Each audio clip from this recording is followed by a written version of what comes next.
ठगबंधन था। अगर गठबंधन होता जब ओवैसी साहब को लेते और नीतीश साहब जो ना ऐसे चले जाते जैसे बाढ़ में जो ना जिसको तैरना नहीं आता आदमी बह कर चला जा। नीतीश चचा जानना 22 के चुनाव के बाद शिकायत नुका बगा भाई अब्बा जान हमारा सबका साथ सबका विश्वास और कोरी बकवास। और ओवैसी साहब एक ऐसे नेता हैं जिसके सामने अच्छों की हवा खराब हो अदब को इंशाल्लाह हम रिक्शा में बिठाएंगे।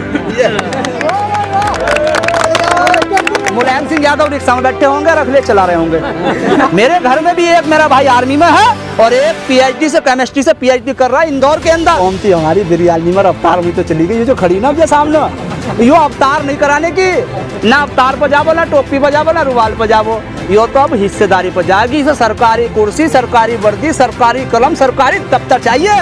भेड़िए की खाल अगर गिद्दड़ को पहना दी भेड़िया बन जाएगा वो है।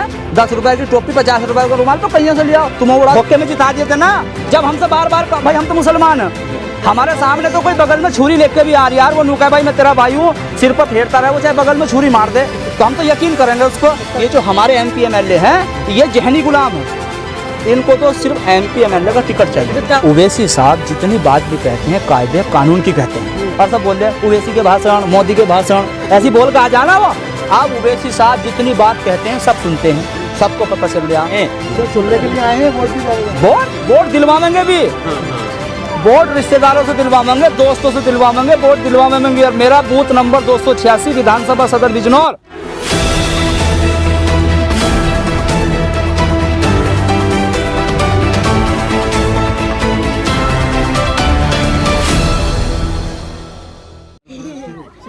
क्या नाम है आपका? मेरा नाम नजाकत अली कंभौर है। तो यहाँ संभल में क्यों आए हैं? मैं संभल में इसलिए आया हूँ, यहाँ देश का एक पहला ऐसा नेता जो बैरिस्टर है इस देश की राजनीति में और संविधान के दायरे में लोकसभा में दलितों की पिछड़ों की मुसलमानों की जिनको आज तक हक और इंसाफ नहीं मिला बोलता है। मैं उनको सुनने के लिए आया। भीड़ दिखाने के लिए आए हो कि भीड़ इकट्ठी ना हो? देखिए एक बात सुनिए तो इस वजह से भाई, एक बात सुनिए।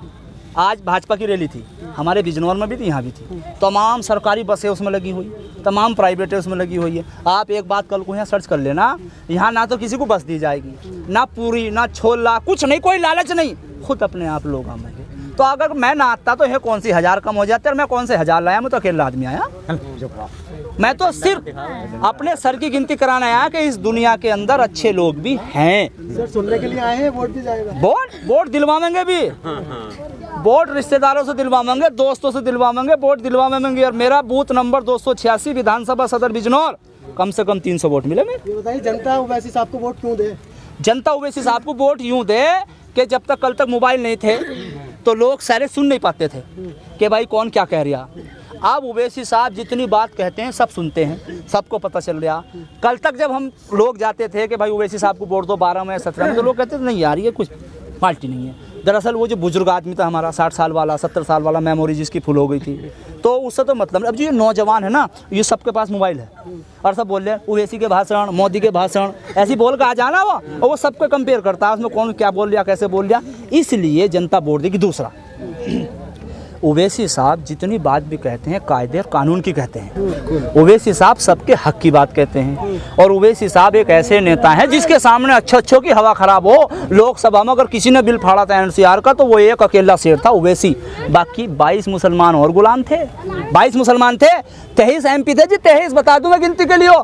22 गुलाम और 5-6 गुलामों ने छुट्टी ले ली थी जाने के लिए। आप गुलाम कह रहे हैं? और गुलाम ना भाई, गुलाम किसे कहें? मैं तुम्हारे पास नौकरी कर लूँ और तुम कहे चुप और मैं चुप खड़ा रहूं और तुम कहे बोल तो मैं बोल दूं, तो मैं गुलामी तो होया। अली मैं कहा मेरी मर्जी मुझे क्या कहना। अब उनको तो इतना बता दिया जावे कि इतना कहना, तो वो गुलामी तो होया नहीं, भले ही MP है, हुआ ना हुआ गुलाम। गुलाम का मतलब ये थोड़ी हो कि जंजीर पैर में पड़ी हो, मकान के अंदर बंद हो, ऐसा थोड़ी हो गुलाम। दो तरह के गुलाम हो, एक तो वक्तिया तौर का गुलाम, एक जहनी गुलाम। ये जो हमारे MP MLA हैं ये जहनी गुलाम है, इनको तो सिर्फ MP MLA का टिकट चाहिए। तो आपको क्या लग रहा है कि आज़ादी के बाद से आप लोग हक नहीं मिला है क्या? देखिए आप एकदम कह रहे कोई MP MLA सब गुलाम है। देखिए अगर हम हक मिलता तो हमें लड़ाई लड़ते या तुम्हारे सामने आते। हम तो अपने जंगल में काम करते, किसान आदमी। तो जिता के तो आप ही भेजते हैं। किस भाई यार, धोखे में जिता दिए थे ना। जब हमसे बार बार भाई हम तो मुसलमान हैं, हमारे सामने तो कोई बगल में छुरी लेके भी आ रही यार वो नुका भाई मैं तेरा भाई हूँ सिर पर फेरता रहे वो चाहे बगल में छुरी मार दे तो हम तो यकीन करेंगे उसको। 70 साल से यकीन करते हुए आ रहे हैं। अब हमने तो 3 ही बार करा, हमारे हमारे दादा बाप ही तो कर रहे थे, हमने तो अभी कराना शुरू, हमने तो इस्तेमाल कर लिया। वो घड़ी वाला ने पहले इस्तेमाल करो फिर विश्वास करो, हमने तो इस्तेमाल कर लिया है ना, अब हम नहीं, अब तो हम अपना नेता दूसरा चुनेंगे। तो उन पर इतना भरोसा मुल्ला मुलायम जी क्या आपके नेता नहीं है? मुल्ला मुलायम, अच्छा एक बात बताओ, भेड़िए की खाल अगर गिद्दड़ को पहना दी भेड़िया बन जाएगा वो है? 10 रुपए की टोपी 50 रुपए का रुमाल तो कहीं से ले आओ, तुम उड़ा दो तुम मुल्ला बन जाओगे, है? बताओ तुम। ये जो बीजेपी उन पे आरोप लगाती है कि मुसलमानों की राजनीति करते हैं, अवतार कराते हैं, शेरी कराते हैं, अब क्या चाहिए? देखिए ये जो कौम थी हमारी बिरयानी में अवतार में तो चली गई, ये जो खड़ी ना अब सामने, यो अवतार नहीं कराने की, ना अवतार पर जाबो ना टोपी पर जाबो ना रुमाल पर जाबो, यो तो अब हिस्सेदारी पर जाएगी। इसे सरकारी कुर्सी, सरकारी वर्दी, सरकारी कलम, सरकारी दफ्तर चाहिए, बाकी कुछ और हमें नहीं चाहते। इससे पहले सरकारी नौकरी नहीं लग रही थी? कहाँ लगी? 1%, 2%, 1300 कुछ दरोगा की भर्ती आई थी सन 2012 से 17 के बीच में, 6 मुसलमान लगे थे। मेरे बिजनौर में 82 चपरासियों की भर्ती आई, 3 विधायक थे समाजवादी के, 2 मंत्री थे। योग्यता होगी आपके अंदर तब। योग्यता तो ऐसी, सुन लो मेरी बात, मुझे लिस्ट बना के दे दो, मुझे दे दो मुझे। अब नेटर का जमाना, 10 दिन का टाइम दे दो, कौन कितने नंबरों का लड़का चाहिए, कितना लंबा चाहिए, कितनी भाग दौड़ का चाहिए, कौन सा कंपटीशन का चाहिए, मुझे दो लिस्ट, मैं दूंगा। ऐसा ना कहियो, देखो हमारा भाई रिक्शा पेलता दिन भर मगर अपने बच्चे को अच्छे स्कूल में पढ़ाता, मेरा भाई ब्याज पे पैसे लेता, जमीन बेचता। मेरे घर में भी एक मेरा भाई आर्मी में है और एक पीएचडी से केमिस्ट्री से पीएचडी कर रहा है इंदौर के अंदर, हम भी पढ़ा रहे हैं अपने बच्चों को। ये बात गलत है, आप ये नाम मत कह दियो कि योग्यता नहीं। तो कह रहे हैं कि रिक्शा देंगे आप लोग। अब अखिलेश यादव को इंशाल्लाह हम रिक्शा में बिठाएंगे। मुलायम सिंह यादव रिक्शा में बैठे होंगे और अखिलेश चला रहे होंगे। ना रिक्शा, मुलायम सिंह जी से साइकिलों पीछे बैठा नहीं जाना, कैरियर टूट जाएगा, साइकिलों वो रिक्शा। मगर टीम कहा जा रहा है कि आप लोग बी टीम है। अब एक बात तो बताओ तुम, आप कोई किसी पे कुछ भी कह दे, अब मेरी तो समझ में बी टीम क्या हो, मेरी तो समझ में यो भी नहीं आया। अच्छा भाजपा को एक बात बताओ मुझे, सन 2017 में सबसे कम वोट 13,000 कुछ 7,000 कुछ वोट मिला नजियाबाद में और सबसे ज़्यादा वोट 63,000 मिला संभल में। 38 सीटों पर चुनाव लड़ी। आप रिकॉर्ड काल कर देख लेना, एक जगह भी बीजेपी नहीं जीती। गुजरात के अंदर अखिलेश और मायावती चुनाव लड़ने जाते, 19 जगह कांग्रेस उनकी वजह से हारती, कोई उन्हें भी टीम नहीं करता। राजस्थान के अंदर, मध्य प्रदेश के अंदर इनका कुछ नहीं, वहाँ चुनाव लड़ने जाते हैं, उन्हें कोई भी टीम नहीं कहता। आखिर ओवैसी साहब को कहे बिहार में लालू यादव को हरवा दिया आप लोग। कहाँ हरवा दिया, कैसी बात कर रहे, पता है नहीं आपको? अरे देखो हिसाब से बात करे करें सर, मैं हूँ गाँव का आदमी, मेरे सामने गलत बात मत करना तुम। गलत है, सुनो सब लोग कह रहे हैं। कौन कह रहा? 19 जगह चुनाव लड़े, 19 जगह चुनाव लड़े, मैंने रिकॉर्ड निकलवाया, मैं वैसे ही पागल लग रहा हूँ मगर दिमाग से काम करता। देखो 19 जगह चुनाव लड़े, 5 जीते, 14 हारे। एक जगह बीजेपी कल भी थी आज भी है, तो वहाँ तो कोई मतलब नहीं, वहाँ हमारा दूसरा तीसरा नंबर है। 13 जगह ठगबंधन जीता। गठबंधन नहीं था, ना गठबंधन नहीं था, वो गठबंधन नहीं था, वो ठगबंधन था।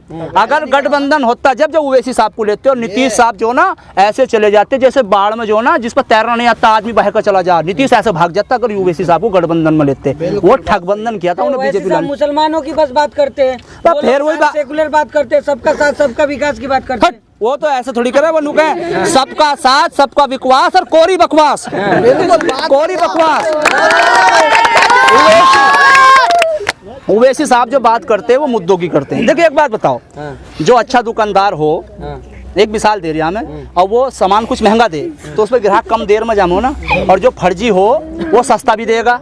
गलत तो ना जी मेरी बात? और वो नु कहेगा ले जाओ तो उसे भीड़ ज्यादा लग जाए, जब उसका टेस्ट देख लेना, टेस्ट फिर उसके पास कोई नहीं जाता। तो ये जो राजनीतिक है सारी दुकान है, हमारी जो दुकान है वो क्वालिटी वाली। यहाँ जो एक बार बोर्ड दे देगा और विधायक बन जाएगा, उस विधायक का हाथ पकड़ लिया जाएगा अगर उसने कोई गलत काम कर दिया। बिल्कुल हक और इंसाफ की बात होगी। क्यों? क्योंकि हम 2 करोड़ रुपए टिकट पर नहीं लेने के।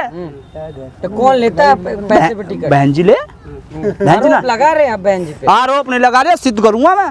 कर दो। काट के रिजवान साहब 2 करोड़ रुपए ले लिए, टिकट दिया नहीं, बेचारे हार्ट अटैक में मर गए। बिजनौर के देखो, आदमी को हार्ट अटैक 2 ही चीज में हो गया, तो नुकसान में या नफे में। मेरी बात गलत तो नहीं? बिजनौर से रशीद अहमद छिद्दू लड़े, बेचारे वो भी हार्ट अटैक में चले गए। और तो और शाहजहाँपुर में एक दलित मास्टर ने अपना स्कूल बेच दिया, सब कुछ बेच दिया और वो चुनाव हार गया शाहजहाँपुर आप ही ऐसी के सीट। मुसलमान लोग कह रहे हैं कुछ की बी टीम आ गया हुआ है, ये सब अरे मुसलमान थोड़ी हैंगे, मुसलमान ना वे हैं 500 रुपए वाले आदमी। अच्छा हाँ, वो उस टाइम मुसलमान का काम किसी को बहकाना नहीं, किसी को धोखा देना नहीं। अगर मैं भी किसी को बहका रहा धोखा दे रहा तो मैं भी मुसलमान नहीं हूँ।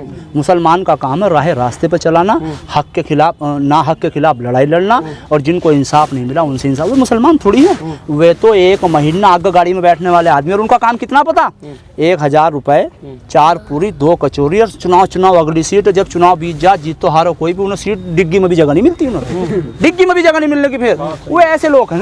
तो चचा जान आ चुके हैं, मतलब बचना है, राकेश टिकैत जी कह रहे हैं। अरे चचा जान ना 22 के चुनाव के बाद टिकैत नु का बगा भाई अब्बा जान हमारा।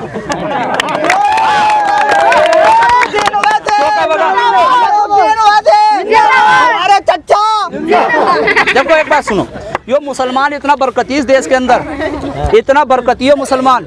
जब किसी की राजनीति ना चलती हो, सुन लो, जब किसी की राजनीति ना चल रही हो, अखबार में नाम ना आ रहा हो, कुछ ना आ रहा, चैनल पर ना आ रहा हो, तो मुसलमान को लिया। साक्षी महाराज के एक चूहिया का बच्चा नहीं, वो नुका है मुसलमानों के 6-6 बाल लग, तुम तो 8-8 पैदा करियो, है ना। फिर गया ठाकुर कहे, ठाकुरों को क्षत्रियों को वो एक ही समाज चुका है, उन नौरों को दरकिनार कर दिया बेचारों को कि तुम भी 6-6 करियो। अब तुझसे तो आज तक एक चूहिया का बच्चा होया ना, तो और कह रही है ना। कोई गाय की बात करे, कोई मंदिर की कह रहे, कोई मस्जिद की, तो राकेश टिकैत जी अल्लाह अकबर का नारा लगा रहे हैं, खुश होइए आप। खुश? हाँ भाई मुझे तो ये बताया गया कि मुनाफिक से कभी भी खुश नहीं होना चाहिए। मुनाफिक का तो पता नहीं कब कर दे। अबे तुझे अल्लाह अकबर से इतना प्यार है तो आजा कलमा पढ़, हम तेरे साथ हैं। बिल्कुल। हर हर महादेव अल्लाह अकबर। हर हर महादेव ना, हाँ वो नु कह रहे हैं कि घर घर महादेव, वो बीजेपी के कहने से कह रहे हैं। वो राकेश टिकैत को कुछ कहना थोड़ी अब, वो तो उनको बीजेपी लिख कर देते कि ऐसा करो। अच्छा एक बात बताओ, वहाँ इतने आदमी इकट्ठे हुए, कहाँ से हो गए, कहाँ से हो गए? किसान है, मजबूरी है जिनको इकट्ठा हो रहे हैं। आप भी किसान, आप भी ना, मैं भी, मेरी तो कोई मजबूरी नहीं है। क्यों ना है? क्यों? सबकी जमीन जाएगी तो मेरी भी चली जाएगी। राकेश टिकैत की तो 40 ही बीघे जा रही है, तने सारे दुनिया का ठेका ले रखा है, सिर्फ राजनीति चमका रहे हैं। वो तो कह रहे हैं योगी आदित्यनाथ। आपकी भाषा एक क्यों मिलती है? बीजेपी की और हमारी भाषा एक कहाँ को भैया? वे तो हेलीकॉप्टरों में बैठ कर बड़े बड़े टीवी पे कैमरा, और वे तो देखभाल का कैमरा मान की बात कहें, हम तो जो सही बात है वो कह रहे थे। हमारी उनकी भाषा कहाँ से, हम वे हमारा मुकाबला कैसे कर लेंगे बीजेपी वाले? वे धोखा देने वाले, हम सही आदमी, आप हमारा मुकाबला उनसे करा रहे हो, गलत बात है आपकी। देखो गलत बात, आप भी राकेश टिकैत को यही कह रहे हैं कि वो बीजेपी के मतलब अपनी राजनीति चमका रहे हैं, और बीजेपी भी यही कहती है कि वो अपनी राजनीति चमका रहे हैं। तो असली किसान कौन है? देखिए यार वैसे किसी को नहीं आने दे। अच्छा, मायावती इस टाइम ब्राह्मणों के साथ रहे हैं, अखिलेश यादव के खेमे में यादव रहे नहीं, आपके साथ कौन कौन है? फिर फाइनल लास्ट सवाल है। ब्राह्मणों का यहाँ कुछ नहीं, ये सब एक सगुफा है। ब्राह्मण 3-4%, यादव उनसे ज्यादा, साक्य सैनी उनसे ज्यादा, राजभर उनसे ज्यादा। उन्होंने पूछ लिया, देखो बहन जी की तो कहानी हो गई एंड, तो बहन जी तो उल्टे सीधे काम कर रही है, उनसे तो सरकार पार्टी चलानी नहीं। वो तो ये सोच रही है कि तू जेल में ना जा, किसी भी तरीके से भाजपा वाले जेल में भेज देंगे, तू तो अपने घर में बैठी रहे और जैसे भाजपा का वैसे करे। इसका सबूत, उपचुनाव में बहन जी ने कभी चुनाव नहीं लड़ा, और जब पीछे चुनाव हो भी 2 साल पहले बहन जी ने प्रत्याशी उतार दिया, जीता एक नहीं, और 3 प्रत्याशी का मुझे पता, अगर वो ना लड़ते तो गठबंधन, ये ठगबंधन था लोकदल का, समाजवादी का, नौगावा देख लो, कैराना देख लो, इधर सब देख लो, अगर ये ना लड़ती तो बीजेपी हार जाती। चलिए बहन जी को खुद बीजेपी के